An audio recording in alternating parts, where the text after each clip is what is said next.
Welcome to Asha's Pillowfort, in which we get all cozy and watch Ojamajo Doremi. I'm Asha AM. I'm at... What am I? Asha does art, basically everywhere. And I have with me my dear friend, NeverPaint. Hello, I'm in a Pillowfort, I'm all cozy, and we watched an anime together here. Yes, we just hid in this hole watching Doremi. It's real fun. We had a lot of fun. And we're going to talk about the first season of Ojamajo Doremi. My history with Doremi has been long. It had like a weird English dub back in the day, and I watched like that. A super localized. Yeah, super localized. Changed a bunch of different things. Changed the music. Was terrible, but they changed the music. They changed the music. It was way worse. It made it more like a baby show. And when I was 10, I'm like, I'm too mature for this. I'm 10 years old. I can't deal with this. But then when I was a little bit older and I realized what anime is, and I was like, oh, Doremi's an anime. And I watched it in Japanese. I'm like, it's good. Oh, pretty good. And then age 20, I'm like, hey, what if I just rewatch Doremi and see how good it is? And then I just cried throughout my entire watch of it. It's my favorite anime. It's the best magical girl show. It's the best show. It's the best thing in my life. Aww. And I got to share it with my friend NeverPaint now. Hello. It was really good. I was surprised. I wasn't prepared for this. Or I'm not really used to shows of that length or that genre. The only other magical show I watch is Madoka Magica, because it's cool and edgy and for adults. Not kid stuff. Yeah. And Doremi was very different. It's so bubbly and fun and cute and wholesome, but also it also has a lot of real drama and feels just very grounded compared to other anime. It's about a lot of just daily life problems and things that make people sad and how they can be resolved with magic or other means. It's super long. We watched over 2 months or 3, I think. It should be 3 months by now. I think I started in October. It was 50 episodes, but it's so fun every time. And every episode goes over so fast. It's just so much fun to watch every episode. Nice and chill, but can be very serious.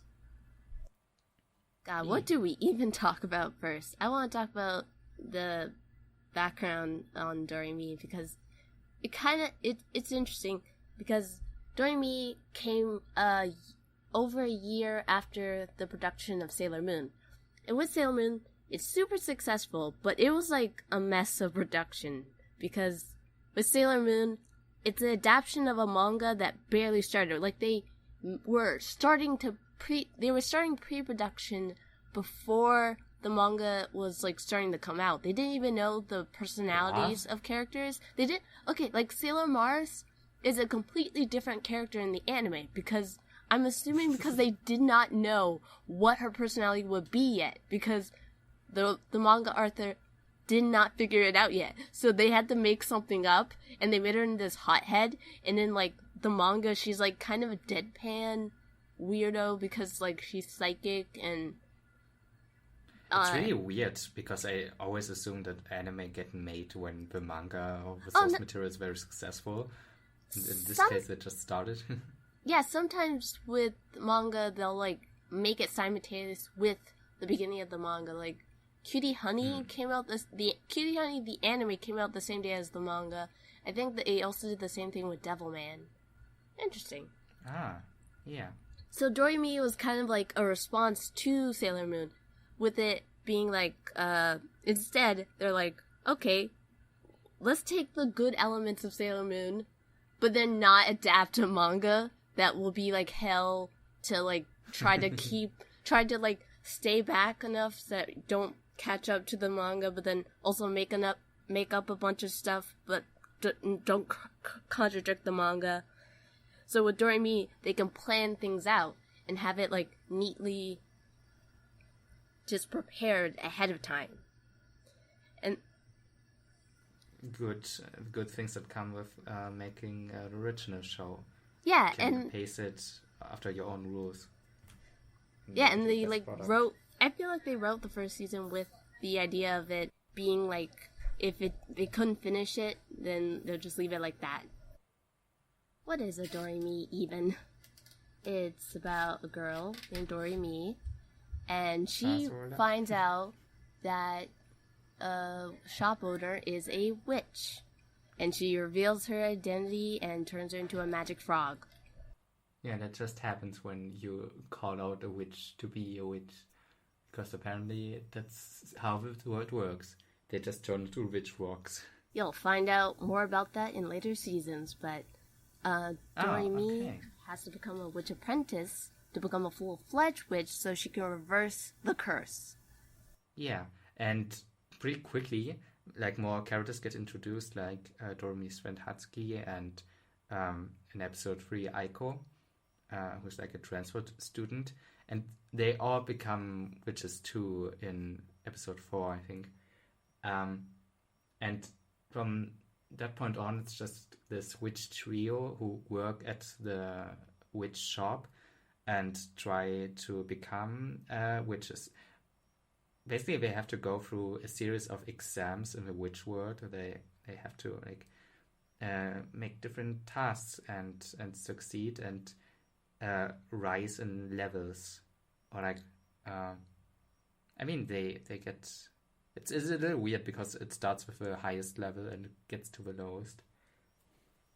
But yeah, in the end, the goal is that they all become real witches, just to transform their witch master back into a real witch. I don't really get what the difference is between a witch apprentice and a real witch. The difference is like a stone, I guess. Yeah, there's like a physiological difference between witches and humans, and like a witch apprentice has to pay to use magic. Yeah, the magic spheres, the magic balls that they use for magic is literally the currency of the witch world. So yeah, just to give you an idea of Doremi and its themes of capitalism. It's a lot of fun how direct Doremi is about selling out and being a magical girl show, which automatically means it's about the merchandising. It's so obvious, and they aren't even shying away from it. They're like the wands they use. That was the first thing I noticed. Like, they look like toys. They just... All magical girl wands look like toys. Always. They always have. Always. Yeah, but I think some of these look particularly more like toys than They're just like, well, we're gonna make plastic toys out of them. We might as well make them look like plastic in the show. Especially the long ones that Hazuki and Aiko use first. They are just a plastic tube. It's great. It's so simple. With a bunch of colorful marbles in it. It's very easily producible. And my theory was that they gave the side characters the easily producible ones that wouldn't be too expensive, so that they could sell more of them, because not that many people would buy the ones of the side characters, and more would want the fancy one from Doremi. That's more the like one a that's cool like design. Super cute, and like you get to turn the thing and then drop the balls into the tube, and it's great. And I want one. You can see You can just see the merchandising stuff. You can see it in like strategies the in shot show. during like magical stage where they put their wands right in front of the shot, just like right in your face. What about this little ad break in the first half of season 1 where they show the cashier machine toy and the little cards that come out of it? It's literally an ad break. They just show toys that you can buy. That reminds me of the episode they showed them buying the cashier thing. I forgot what it's called.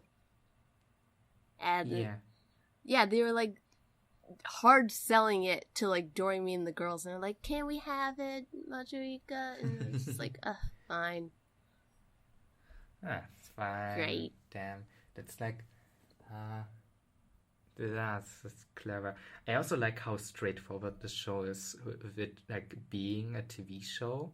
Like this little. We just rewatched episode 1 just to remind us of how it all began, and like the first scene, you have the main character Doremi just introducing the audience to be, "Hey, I'm the new character of this new TV show. This is new primetime television. Check it out. I'm gonna be a magical witch. I'm gonna do this. I'm gonna do that, and I'm gonna be a pretty witchy." And there are like several opening clips that are like that. Like in the Christmas episode where all the characters greet the audience Merry Christmas. Or the first episode of the new millennium where they said, Yeah. Happy New Year's. Let's have a great 2000s. Yeah. It's really funny because it's so open, and you imagine just children being really immersed into these characters because they are very real in many ways. Good show. Yeah. You want to talk about the background art? Oh Because god, I it's want to your talk bread about and the butter. background. Okay. So much bread and butter in this show. I like the first, like one of the first scenes. I was like, damn, Doremi, you have like watercolor backgrounds. It's all watercolor, and it's not just watercolor. It's not just like Studio Ghibli beautiful watercolor paintings. It's also on very textured paper, and it looks like a whimsical picture book, and it's all very whimsy and flimsy and pastel, or like little bleached out backgrounds, very light. It looks like a watercolor postcard or stuff like that pretty often.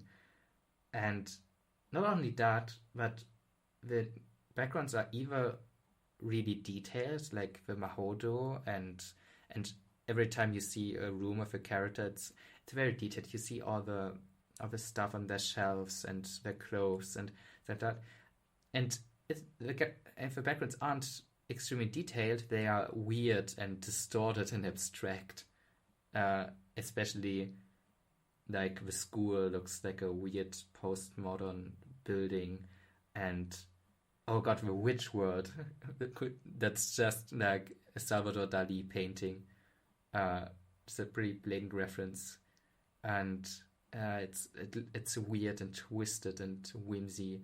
It's so cool. Why doesn't anime look like that more often? The world isn't fair. Like, okay, the art director for this, Yuki Yuki, she has like literally one of the only anime TV art directors that I know that has like such a unique style that you can recognize her for. But for some reason they don't. She only's done a couple of shows, and the last show she did was like 2011 maybe. Such a shame. She's so great.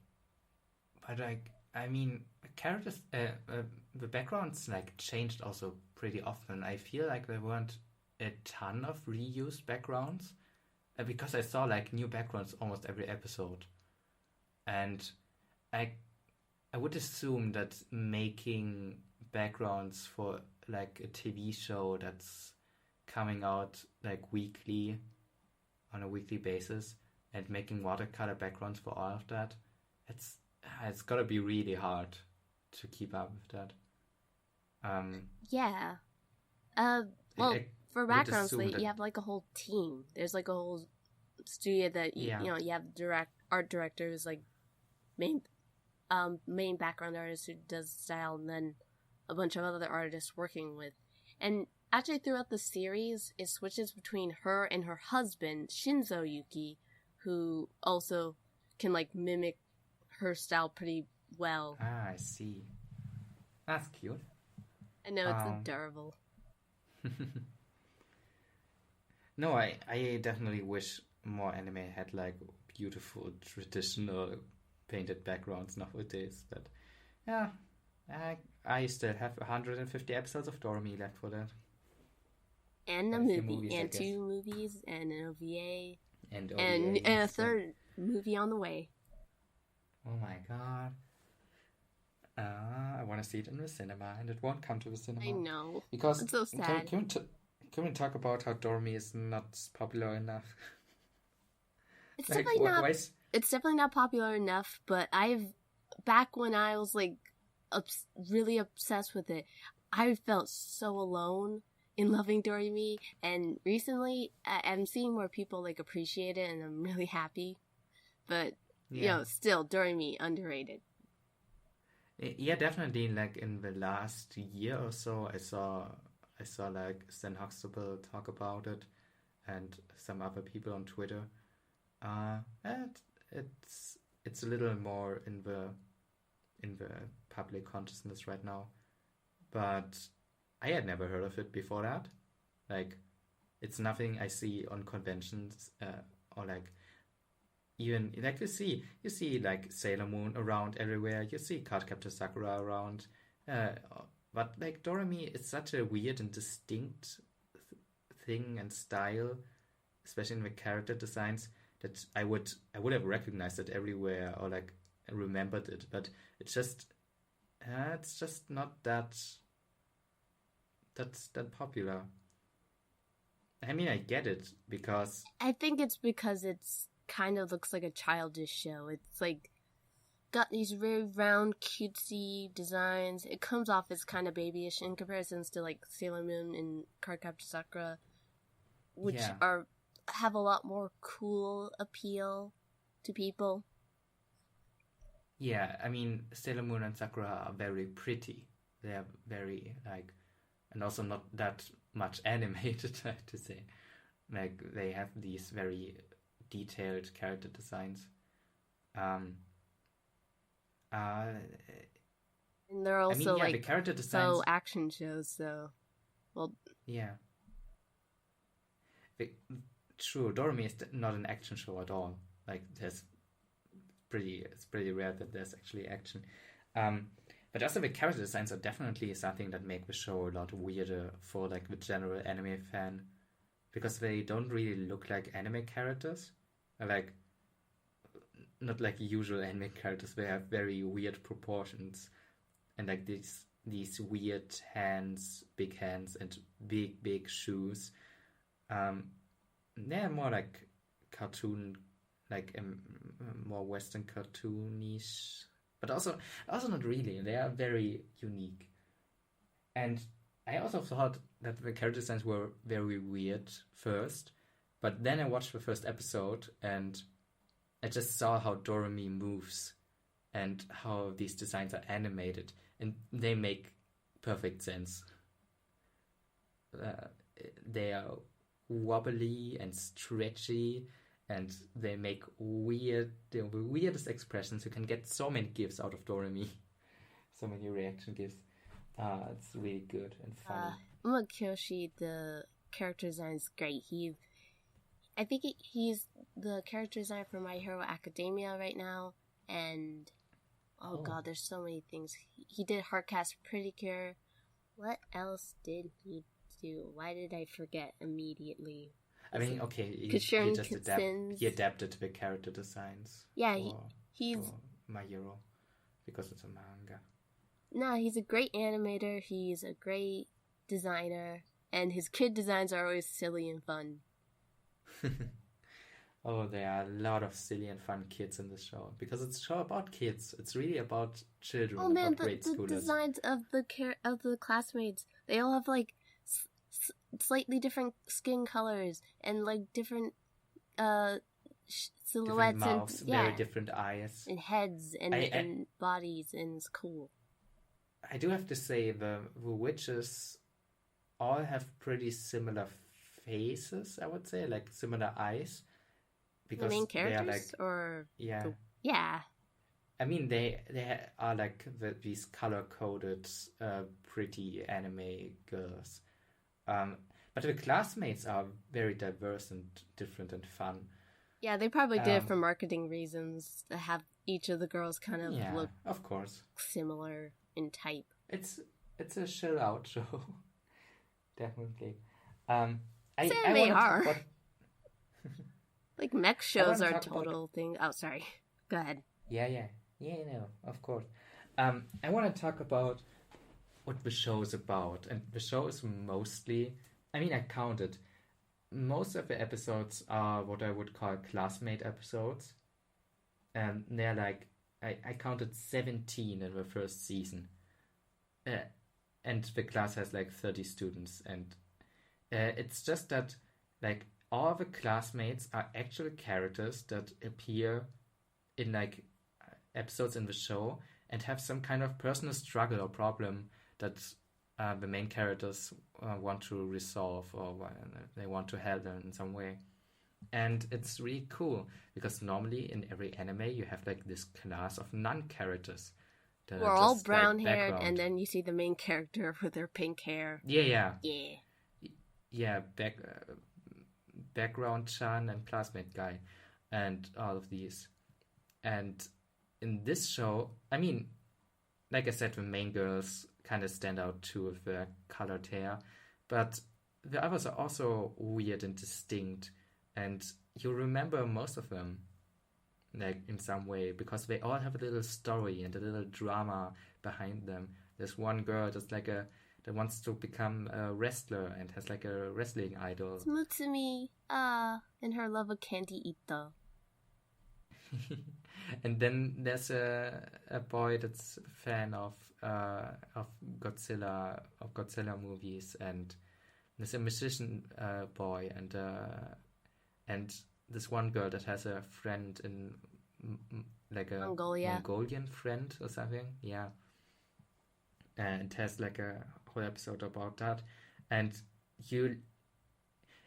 that was like apparent from the first episode to me, or like not apparent, but I was wondering that in the opening you see all the three girls doing the magic, doing their fun, but then you have like 2 or 3 like panning shots of the whole class, like of all the characters being on the playground, and then all of them like do throwing a little their animation. notes up. Yeah. They all have little animations, and I was like, "Whoa, it's like 30 characters that are all like have distinct designs and are cool." And then you the show delivered. See them, and you constantly see them interact as friends.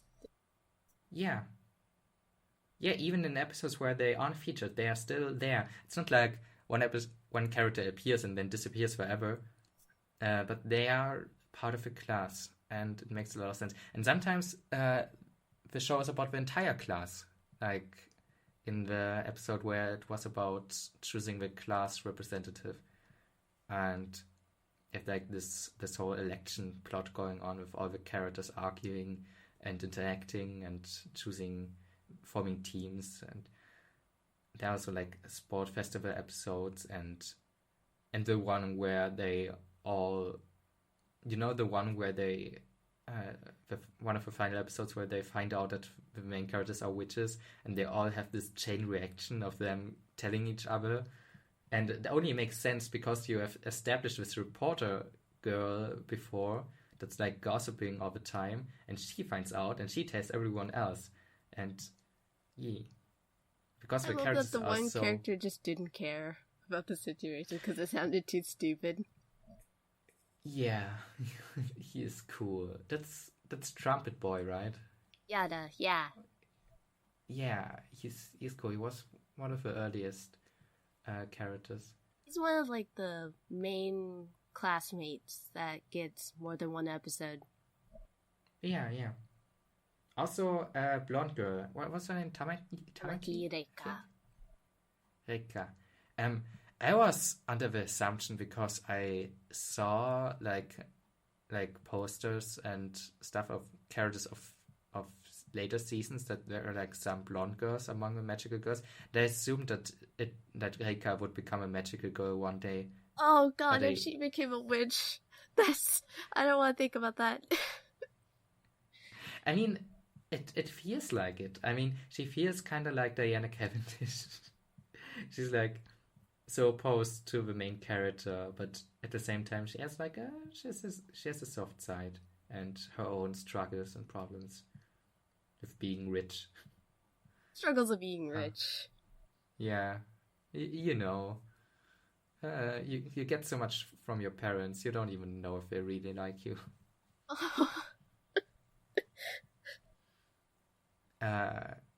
No, she's great. She also gets several episodes, and she has a lot of good reactions. I like her a lot. Who's your favorite classmate? My favorite classmate? I mean, her. I definitely Hard her. agree. Because... Huh? I agree. Okay. There are some really weird ones and some that are kind of out of place sometimes. Like there's this one monk boy that really has only one episode and doesn't get mentioned again. But that was a cool episode. It was about ghosts in a like Buddhist temple. Cool stuff. I like Nobuko, the writer character who constantly told lies and is really close to Aiko. Was, like, one of her earliest episodes. Yeah, she's just so... She makes like the funniest... She's just the funniest smirk. And just... She has a very weird mouth. Yes. And just her... Clearly the fact that she has like a character... This guy character that is clearly like her. Supposed to be like her author insert. And she constantly writes that guy being interested in characters based on Aiko. That's fun. Yeah. Interesting implications. Obvious implications. Can we talk about... I mean, when we talk about the classmates' little struggles and problems, we also have to talk about the main character's struggles, aka Aiko drama episodes. Because ooh, that's the big one. Throughout the show, there are like, I think I counted three or four big Aiko family drama episodes. And they are heart-wrenching and dramatic and it's only gotta get harder. So sad. Oh no, really? Kinda. I mean, Aiko is she's like a rambunctious, tomboyish character. At least that's how she gets introduced, and she also she wears these really cool like big pants. Suspenders, they're overalls. Oh, and suspenders, yeah. They're overalls. Yeah. It's actually cool. But she also has a lot of family drama because she has like divorced parents and the dad is a little struggling to cope with that. She literally denies her mom being alive. It's pretty harsh at first. Yeah. Yeah, and drama ensues when the mom tries to come back into her life. And also later when the dad tries to move on and getting into a different marriage, into arranged marriage, which was kind of an extreme decision.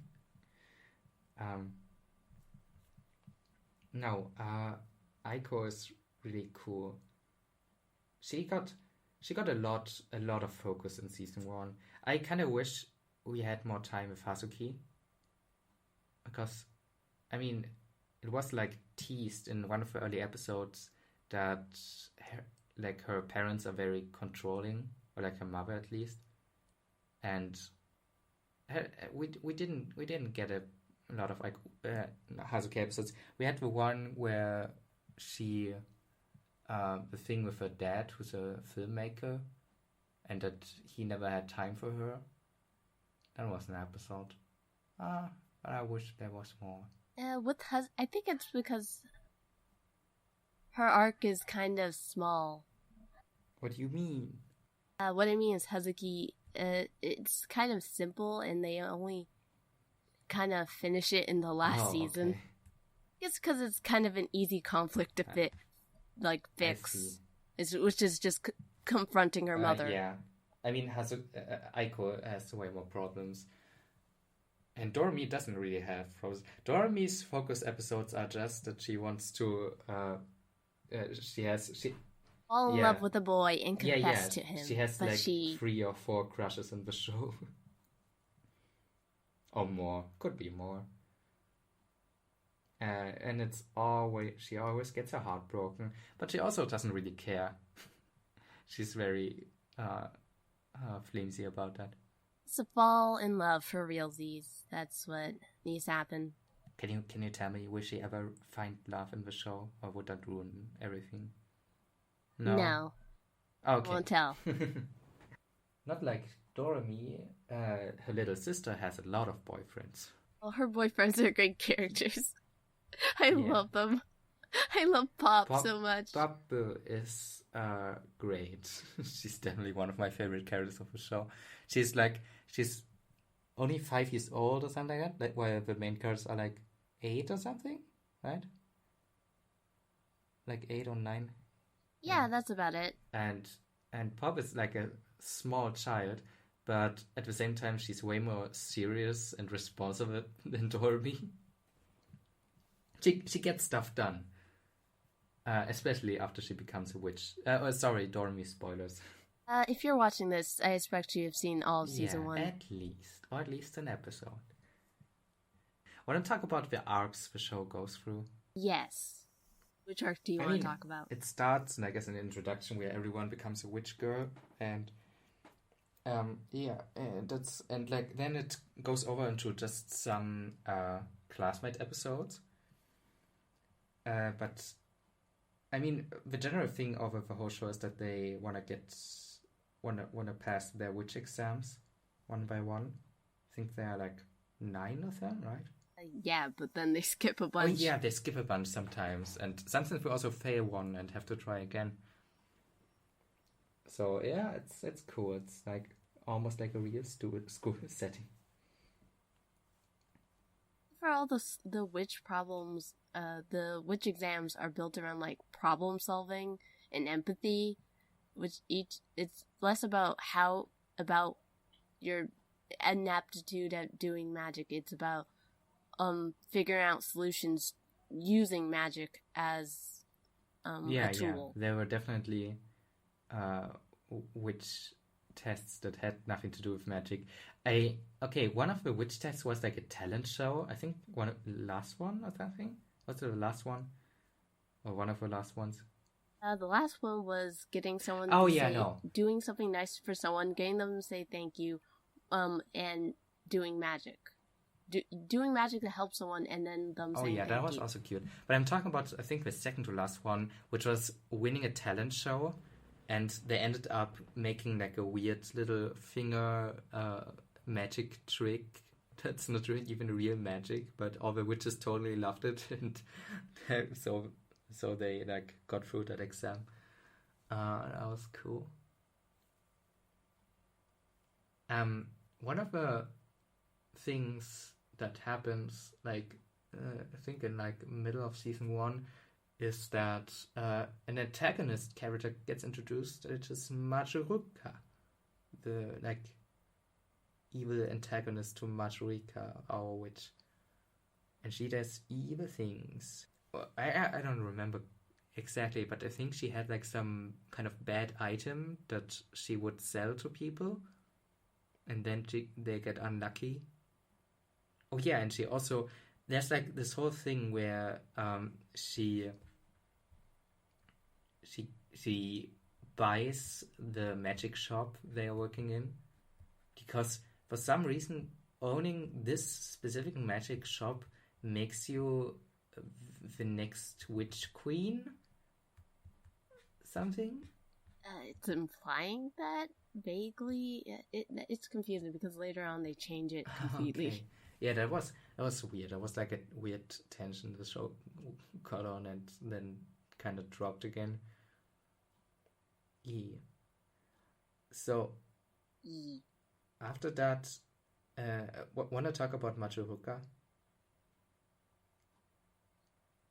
Sure, she's like a mad capitalist. I like that. Yeah.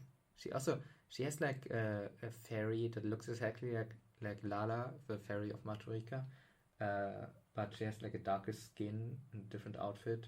And she's just evil. Hehe. That's her name. That's very fitting. Hehe. It's a great name. Lala and Hehe. They are cool.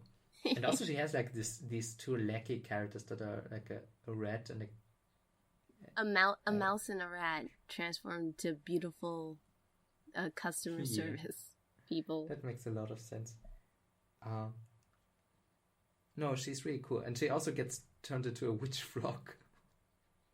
And then later she starts a whole studio production, idol production thing for Anpu. Oh yeah, Anpu. No, wait. Before getting into Anpu,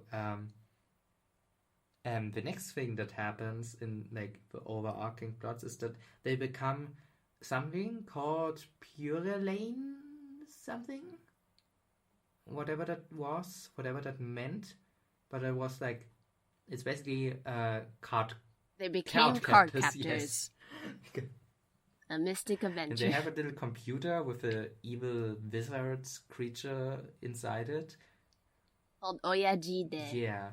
Who's all like just old dude who his actual like full form is like more suave, but then he's just an old dude. Creepy dude creeping on the little women. Girls. And also it's weird. On the little girls. Oh no. They basically capture like bad cards or something like that with that computer. That happens a few times throughout the show, but I got the feeling that they didn't really want to keep up with that plot because I don't really remember the episodes where they actually did that. It was a few times, but they skipped a lot of the cards. I remember the individual episodes, but I don't remember the conclusion. Yeah, I don't remember the conclusion, and there's a lot of the episodes that they happen to capture cards in that I love, but I don't know, the cursed cards are kind of just don't really matter. It's just the story itself that was way more interesting. No, I had the feeling that it was kind of tacked on merchandising, and they also skipped a lot of the cards. Like you see this little thing where you see how many cards are the card count thing, and you see how they like all get black, and it says you capture the card, but they don't actually capture that many cards in the show, so it's kind of they kind of took a lot of shortcuts with that to like make more interesting episodes, I think. In the end of like the individual episodes were good though. I mean, every episode even is good. If the whole arc of capturing all the cards is pointless. I still had fun. Yeah, of course, all the episodes are great. I can't point to a single episode that I didn't like. I like the sound when they have a card in it. It's like dun dun dun. Yeah. You know what I mean? All the sounds in the show are cool.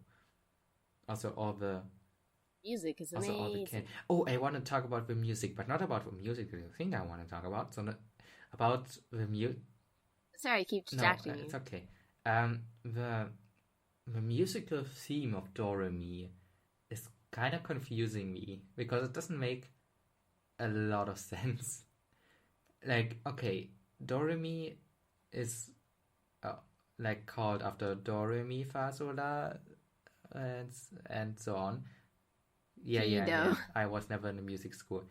And she has like this little music note as a hair clip, and that's kind of it.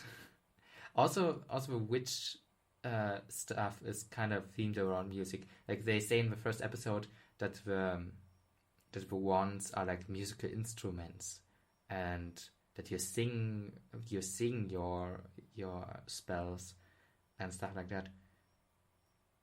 And then they have to turn in a later episode they have to turn their first instruments into their next wands or something like that. But actually they don't actually play like music in the show, really. The characters, I mean. It's not... I mean, Hazuki does. Soon? Hazuki does like once, and... Echo has her harmonica that she cares about very dearly, and she occasionally plays when she's down. And Doremi, she has... soon, you'll see season 2, I promise. I can't say. I don't want to spoil it. It's like amazing. Okay, I want to see. But it definitely felt like the whole music theme is kind of in the background for all. I mean, in the narrative itself, but in the whole like advertisement and like the opening and ad card. There's music notes everywhere. It's like bouncing music notes and this and that, and in the title. For that, it felt a little like, we actually just do that for marketing. Because it's a neat gimmick. Yeah, that happens in a lot of magical girl shows. You get like, they find like a motif with like cutesy aesthetics to it, and they kind of run with it, even if it doesn't exactly blend with the narrative. Yeah. It's just a thing. Yeah. Want to talk about Ompu? Yes. Please. Want I'll start or I'll start? Because I will start.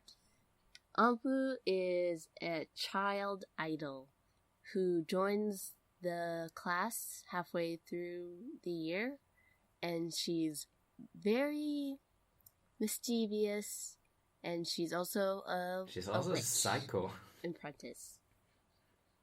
She's very cold. I mean, I wouldn't call it cold. I think being just someone who works in the not cold, but like just I guess being an idol, being in an adult world, she's like kind of acts like she's above everyone in that way. She like knows how people work and is kind of manipulative.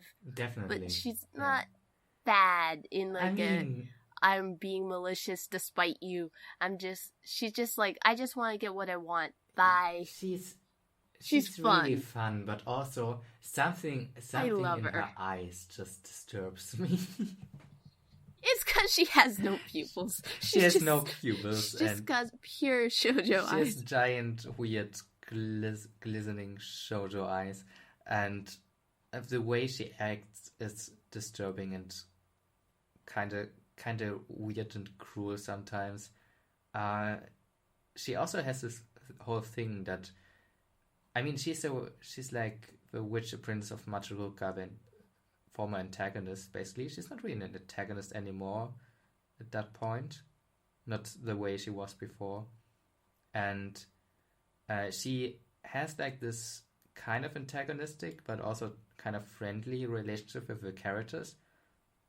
But sometimes she just makes life harder for them. And I didn't get sold, like at least in the early episodes, 100% about why they are all so friendly to her. Because I was feeling uncomfortable with this character at first. She's cute, but she's also very scary. I guess there's not really a reason to be scared of her. Like, she's not trying... Ompu isn't trying to, like, hurt Doremi and the others. She just kind of causes chaos wherever she goes for no good reason. But I think it's a strength... it's kind of a strength of the characters that they like her nonetheless. Or they accept her like she is. Enough. Because they also did that with all the other classmates. And she has time to grow, and she has like a whole arc which leads to the finale of the show. It was really cool. She also has this whole thing that she bewitches thoughts and mind of humans, which is not allowed. You can't do that. Yes, the rules of you can't heal people, you can't Except when you manipulate their hearts, and you can't bring anyone back from the dead. Those are the 3 rules of witches, and Ampu gets away with it because she has a charm that protects her from curses and harm. Wait a second. So she... When you say you can't bring people back from the death... You can't just bring them back to life. You can't bring them back to life. You'll die. You just die. That's okay. why. If you heal an injury, you get the injury. If you bring someone back from the dead, you're dead. But are they alive then? Is it an no? Is it an you exchange? Can't, either won't work or it will kill you. But even then, like, it's usually more severe when it hits you. Like with Hazuki, she like fell ill when she did healing magic. That makes sense. I'm just thinking about if someone dies, if like a witch could bring him back and sacrifice her own life for them, and they would be alive. That would be an interesting story, but a bit too dark. NeverPaint. This is a show for little kids. Please don't. Also, the show gets pretty dark at times. It does, but it's definitely more. It's definitely way more real than any children's cartoons I watched in my childhood. Anime tends to be that. Like, a lot of kids' anime have surprisingly dark things happen. You'd be surprised. Also just adult things like alcohol drinking and crime. Alcohol drinking. Crime! Oh god. Oh, the episode Hazuki. The last day Hazuki is banned from magic. That's the day she gets kidnapped. What a day. And like pointed a gun to. Yeah. In an anime. No, that's alright. Also, and really funny, in that episode, the kidnappers are actually, like, you find out in the end that they're actually really nice people and were like a comedy duo or something like that. And it's kind of a weird message to send to children that like, the weird guy that wants you to get in his car is actually a nice guy secretly. You can get through to him. Yeah, you just have to help him. You just have to be nice to him and be like Hazuki. Leave you alone. Go into his car. Be like Hazuki. Get in the van. Yes, it's fine. You get your little bunnies. It's alright. The strange drink is fine. But yeah, I totally get how that was cut from the American version. It was cut in such a funny way. It's just like, oh, it's actually her uncle just taking her on the day. Yeah, she didn't know that it was her uncle beforehand. You thought your friend was getting kidnapped, but it was just their uncle. Don't worry, kids. Don't worry if a weird adult grabs your friend. It'll be fine. Where were we? Onpu, right? I forget. Onpu. She's great. And her... Oh man, the episode about her just wanting to see her dad. Yes. Real emotional. Oh, wait, I want to talk about the important episode before that, where Ampu's like been winning her auditions for acting roles by using magic to manipulate the judges and stuff, and she's like acting in an episode of a weird Super Sentai show. Yeah. And everyone's like, oh yeah, Ampu's so cute, Ampu's so cute. And then one of the kids in the class who's like really into tokusatsu is just like, hey, your acting was pretty good. And Ampu just has this reaction of, oh my god, someone appreciates my skill as an actress. Yeah, because he wasn't a fan of her. He was a fan of like the show, of a medium. And he was respecting her for being a cool part her actual Of the work, work, yes. something she's working on and practicing, not something that she inherently has. Yeah, or was designed for her. It was just like in outfits and Yeah. makeup and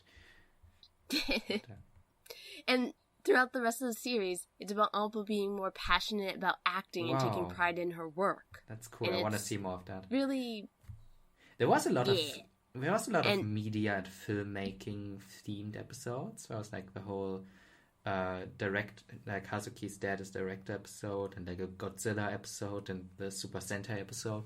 That was all cool. also pro wrestling. Oh yeah, There was a pro wrestling episode as well. perfect. They never actually point out the fact that pro wrestling is Oh fake, yes, which I love that. I love that Doremi keeps that mysticism because it's for children. for Yes, the kids. Oh, that makes so much sense. Santa's real. Santa is matter of fact Okay, real. okay, we have to Pro talk about the wrestling Christmas is episode. also Christmas very ep- magical girl Santa the Claus. Christmas please. episode was wonderful. Maybe like one of the best episodes. It was the most Christmassy thing in the world. You had like throughout the whole episode, you had like insert songs of all the characters singing like Christmas carols, and it's so wonderful and whimsical. And really fun part is that the main characters, like the main three, help Santa to like get the presents done.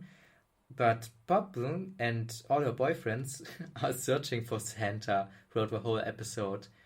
And so you have like this like kind of thing with like Christmas with having younger siblings where you kind of keep the mystery up for them, the whole Santa thing, and try to make it more magical for them, while they are kind of still oblivious to the real dark world and just want to have the Christmas magic. And it was exactly that. And I liked it a lot because especially in the end, all the little kids get their Christmas presents, and it was like they get it in their beds. They sleep at night after not finding Santa, and then they dream of finding Santa, and it's so cute.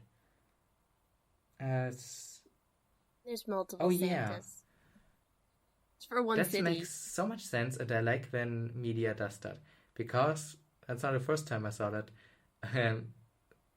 Because in a little show, the magical girl show of my childhood, Bibi Blocksberg, the little witch, she's kind of more of a classical Western witch character in a Western cartoon, and I mean she had also like audio plays that were very famous in Germany. And she has like a whole episode where she gets to like an island somewhere in the like North Polar Ocean, and there's like a society of Santa Clauses, one for every country. So there's like an American Santa Claus, he has an American accent, and all the Santa Claus have like the different names for their countries, and it's really fun. And it reminded me a lot of that episode. Other weird fun fact, in the German localization, in the German dub of Doremi, Bobbe is called Bibi, which is the name of that very popular witch character in Germany. Nice. Bibi. BB. Want to talk about the finale of season 1? Yeah, the finale. The finale is it's the final exam where they have to help someone using magic and get them to say thank you. Well, not get them to say thank you, but get them saying thank you to them. Yeah. And that's more complicated And than you think. Yeah, it's really complicated. It's like, how do you help a person with magic without them knowing you use magic and get them to say thank you? That episode relies like a lot on the big theme of Doremi, which is empathy and problem solving. In Doremi, okay, so all Doremi's classmates, her friends, they all have like their talents and their unique things that make them special and different from the other characters. But Doremi does not realize that she has any talent. She's like, oh, I'm just clumsy. She's in pretty. her head. And you hear, she's pretty, even though she like, she calls herself pretty and like can be a bit smug, but a lot of times she is self-deprecating and negative on herself. Like there's one episode where a character was trying to become class president and he was like, oh, I've only get second place in everything. I'm not that great. And then Doremi's just like, what the heck? You get second place in everything? That's amazing. You do well in a bunch of things. I can't even do well in one thing. Yeah, she gets real. And it's like, oh, like a Doremi. Speech about it.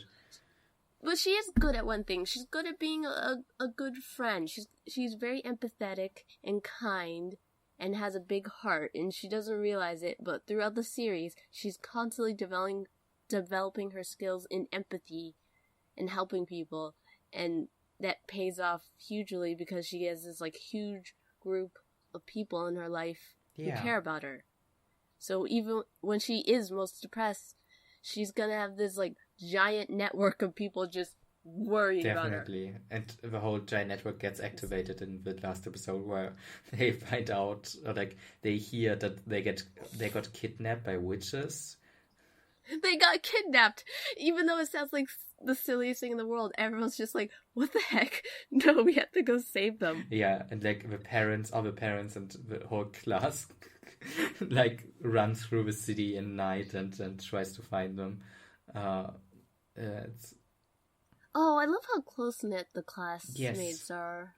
Like, I think that's just inherent with like Japanese. I mean, I would say it's inherent with like very small towns. They're like when you go to a grade school in a very small town, it tends to happen.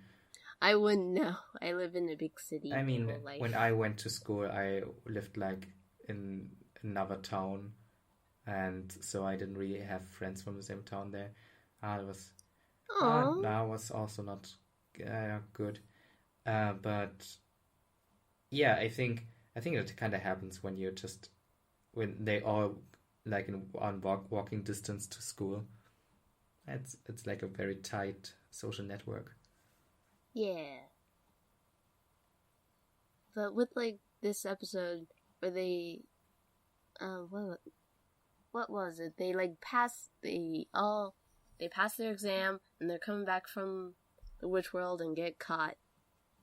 And then Anpu sacrifices herself, even though her curse charm at that point was broken and she couldn't use it anymore. She did like a manipulative spell to like knock everyone out so they wouldn't remember what happened. No, she erases their memories just directly, which is knocks them out so they don't remember and erase their memories. Because if they did call them witches, because they just turned into witches 5 minutes ago, and it's like they're already gonna get caught. They're all gonna turn into witch fox, but Anpu saves them all and falls into 100-year Sleeping Beauty sleep. Sleeping Beauty. But in the end, all the other characters decide, like, they talk to a witch queen and she's like, okay, you can wake her up, probably, with your... But you can never be witches again, and it might break your gems. Yeah. And they are all like, okay. I mean, yeah. Okay, but... Oh man, the emotional part where Majorika, who needs Doremi to like transform her back and to like develop her, but like Doremi doesn't have enough power at this point to transform Majorika back. But she can't. But they have to save Anpu, and she's just like, Majorika's like, yeah, you could just do it. Don't worry about me. Don't worry about me. She's just trying to be cool. But she's like a little bit sad. She's pissed, but then she's like, she knows it's the right thing, and she's like, okay, just go. Don't worry about me. I like being a magic frog. And Majorika is such a great familiar character. Way better. She sounds like she drinks so much alcohol. She has such a raspy voice. It's so By the way, funny. We haven't talked about the familiar characters of magical of the witches. Oh yeah, the fairies. They don't matter at all. They are just except cute. for Lava. They are just merchandising, and yeah, they're just adorable. they are in the opening. All. They are Except for Majorika, who is a wonderful character. Yes, that's what I was saying. She's like a way better familiar character than the fairies. I love how juxtapose this to Toei's last show, Fun Fun Pharmacy, which is like basically the same relationship dynamic between like the characters in that, a little girl and like an older lady who's a witch, and then Majorika and Doremi, and that in Fun Fun Pharmacy is like this loving, sweet bond between an older woman and this child, and then Majorika's just like, you idiot, you clumsy useless witch, you useless stupid, just grouchy and argumentative. But she loves her. She loves and Doremi she also loves Popo way as a child. Way more because she loves Pop because she makes her money. Because a 5-year-old is so much more competent than Doremi. Also, in the last scene where they all sacrifice their witchhood for Ompu, Popo just appears out of nowhere and also wants to participate and help.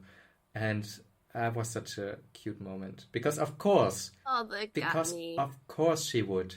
Because she loves Yeah. Ompu, and she's sweet.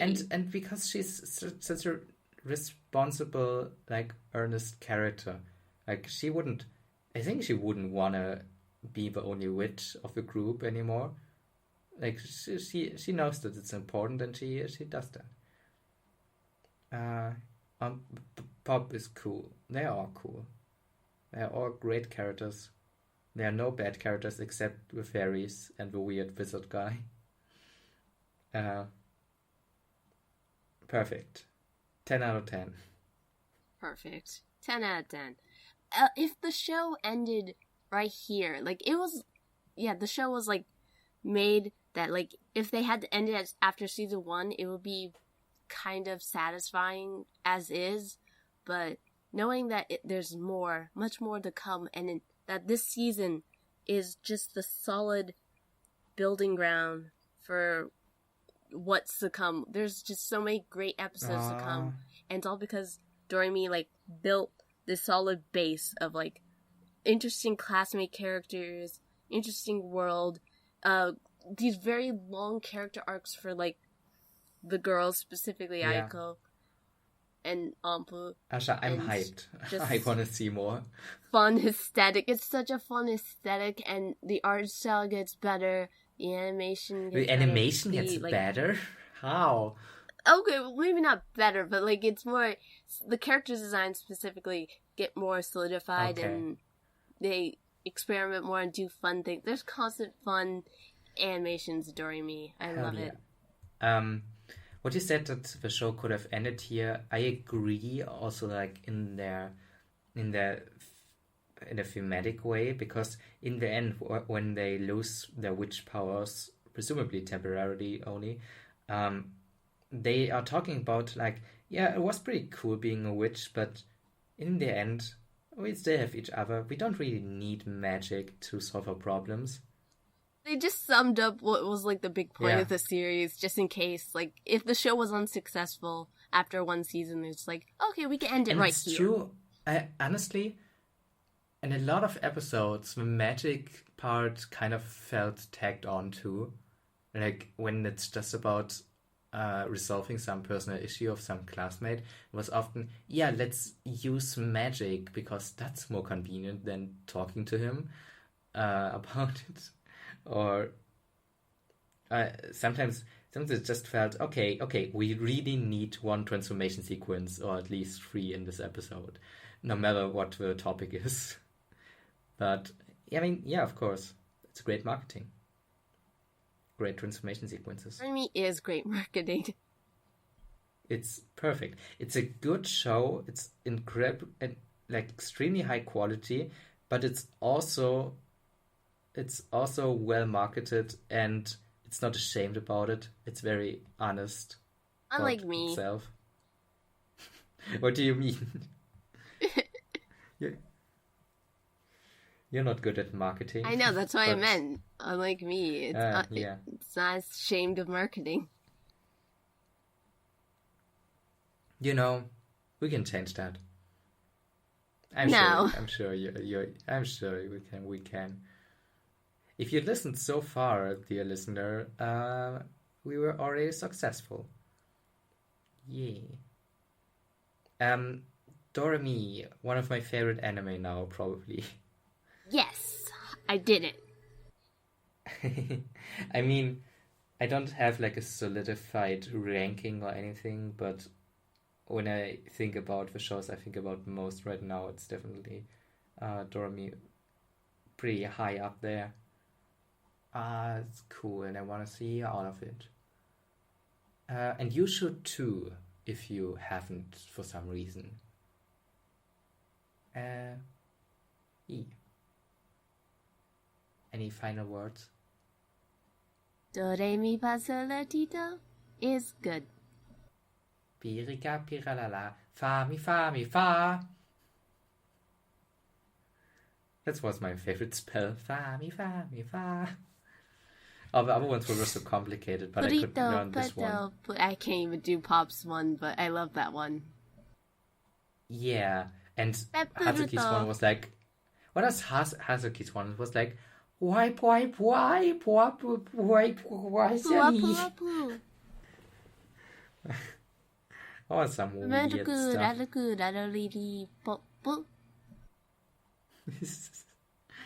I just like tongue twisters. They're just like crazy tongue twisters that I can't even do. I have a feeling that I would appreciate a lot of the show more if I get all the puns in Japanese. I have a feeling there's a lot of Ojamajo language play. Yeah. Especially the opening song. Yeah, I think we're gonna end it here, right? Please, yeah. Do watch Doremi and come back for another podcast. Subscribe to Asha and subscribe to me, depending on which channel you see this. We do anime, probably, sometimes. Goodbye. Bye-bye.